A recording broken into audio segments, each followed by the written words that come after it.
یک دیگه از زود رپ کنیم. یک دیگه میای. خب برو بریم. خب شاید براتون سوال باشه که چرا امروز ما 3 نفر این وریم و پوتی اون وره.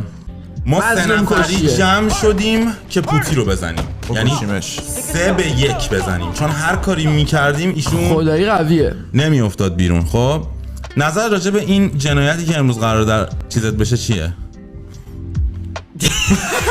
اصلا حرف نمیزنه. احساس خاصی ندارم خودم. نه اصلا کلا اسم تیمتون چیه؟ اسم تیم ما تیممون ما 3 تا.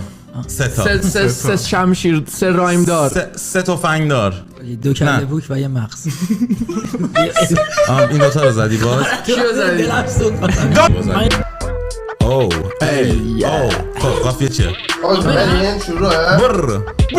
من شروع کنم؟ برو از تو شروع میشه خیلی. چشه چی شده؟ چرا انقدر جوزی؟ خشی نشسته همیشه جکوزی. خدا بزرگه میرسونه روزی.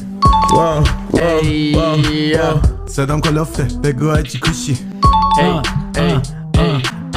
بوش بده چرا شبیه گوزی. آتیش میگیری داری میسوز.